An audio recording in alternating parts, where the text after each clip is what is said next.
as you guys know, recently, and by recently it was a year or two ago at this point, I became a Sega Saturn owner, a proud Sega Saturn owner. Like most people in the world, I did not own a Sega Saturn originally. And unfortunately, getting into Sega Saturn collecting is a very expensive and time consuming process at this point. There wasn't tons of Sega Saturns produced, and the disk drives on many of them have started to fail now. So there's also not the best emulation options. It's not quite as bad as, say, Nintendo 64, but much like Nintendo 64, Sega Saturn had weird architecture and RAM expansion. And it wasn't just one RAM expansion, there were multiple different RAM expansions, and certain games had their own bespoke RAM expansion carts that had elements of the game on them. So it just makes it really tough to come up with an emulator that's going to cover everything. So it's not a surprise that there's not tons and tons of homebrew titles for the Saturn out there, the way there are for a lot of other systems. But Time Extension posted that, and this is something that slipped under their radar too, but they eventually caught on that there is a full produced homebrew game for Sega Saturn called Vigilant Paradise. And I sent Kelly the link. I looked at it, and being the Sega Saturn person that I am now, went out and bought it. So, Kelly, what did you think when you first saw this? So I thought a couple things. One one pro and one I don't want to say con, but one thing I was super impressed with, and one thing I felt could have maybe been improved. What I was super impressed with is steering clear of licensing rights. They're looking to channel um, Miami Vice, and they are incredibly successful in just if you ran by a computer monitor with a screenshot from this game, you go, "Oh, that's a Miami Vice game." They've done a very good job in kind of setting that aesthetic, and so super impressed with that.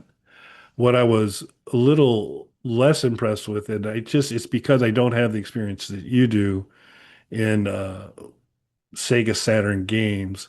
It did feel a little polygon light to me, maybe in terms of, but again, it's a homebrew game, so there's, need to have realistic expectations. Uh, it's not painfully blocky, but it's also not hyper realistic, shall we say, which may not be the intent entirely of it. But the gameplay looked pretty good. The concept was great, and I'm assuming the characters' names are Socket and Krubs, or something along that lines. But it looks super cool, taking all the fine best elements of Miami Vice and pouring it into first-person shooter, which looks like they've done really, really well. So pretty exciting. And to to the point you just made around, it's not an inexpensive proposition to be building a large Sega Saturn library and get a choice like this at what is a very reasonable price point uh, is pretty cool. So I think uh, it's pretty interesting. Now, I just said any Saturn activity I'm going to have right now would be through emulation, which I mean I think I may purchase the ROM to just kind of find out how well it plays on one of my probably my Super Console X. Be my guess is where probably my best location to try it out. Um, but it's definitely, at $10 a pop. I'm not sure. Uh, it's worth a look, I think. Yeah, it's definitely, I don't want to get too deep into the gameplay. The only issue that I've had, so I'm playing it using a Saru, which is it's sort of like a flash cart, like an EverDrive, except you're instead of the cartridge, it's the RAM expansion that you're playing through. So it's using the RAM expansion essentially like a hard drive that you're putting all the games on, and it's loading the full games off of there. Um, for the most part, the compatibility on that is really good, and games actually load faster than they did just off of disk. You can burn the ROM to a disk though, and I've seen a lot of reviews in the comments section on the itch page for it, and people seem to have no problem burning it onto a disk and playing it.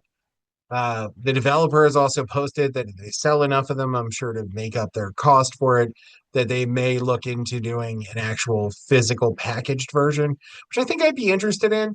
I've had one issue though so far, and I've seen some people say they've hit some glitches and different things. I'm not that far into the game, but I haven't come across anything like that. The one issue I am having, and I'm sure I can troubleshoot this, I just need to kind of go into the folders and see what's going on. It's not playing music during the game. I'm getting all the audio, the sound effects, and there's a good amount of voiceovers. All of that's playing correctly. And there's audio like between the levels, but not during the levels. And I know from gameplay footage I watched, there is music during the levels, and the music is there. Like the audio files are there when I look in the folder. So something's just out of place, and I just need to go in and troubleshoot that. But I'm sure I'll figure that out. Again, $10 isn't a big investment. Visually, it definitely does call up, Miami Vice.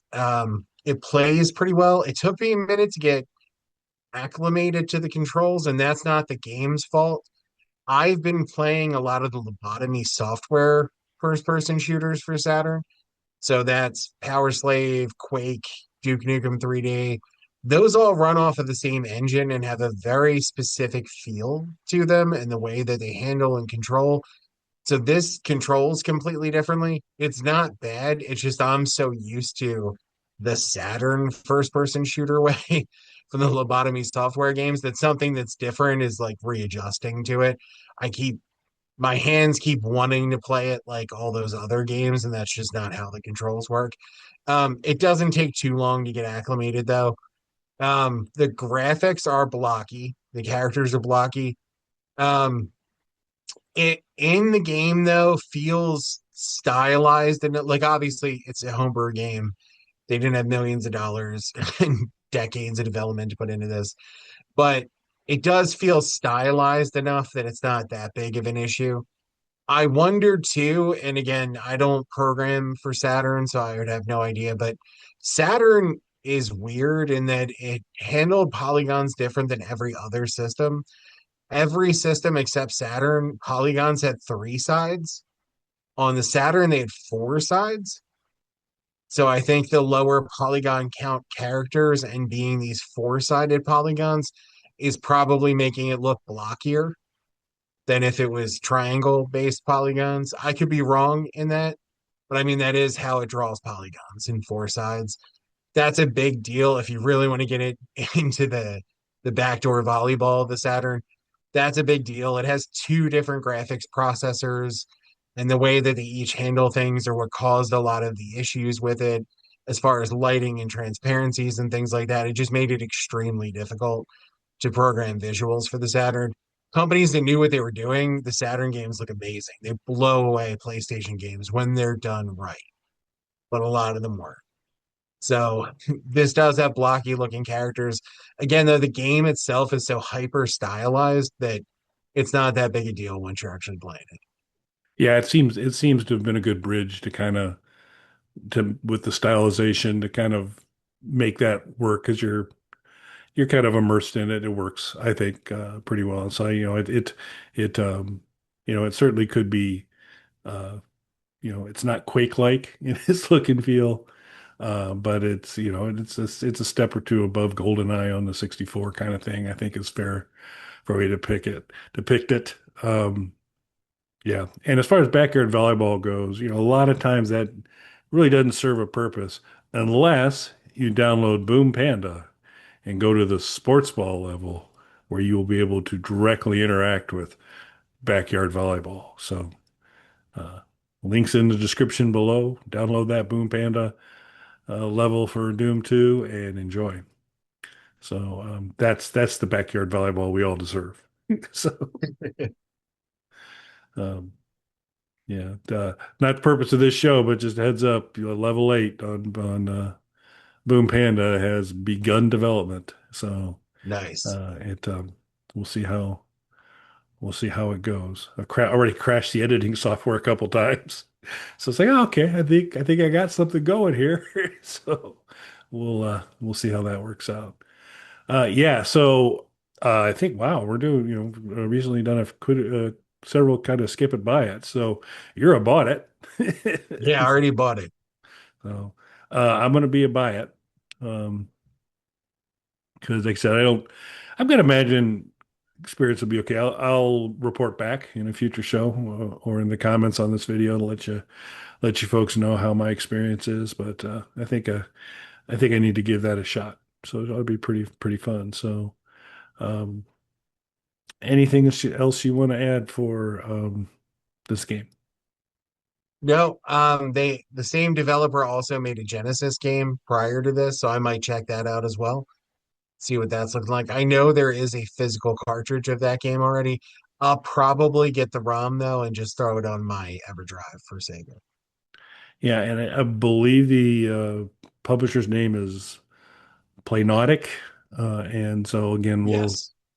all the links you'll need will be in the description for you to go check it out and do a purchase as well. All right. Well, thanks for watching, everyone. Thanks, everybody.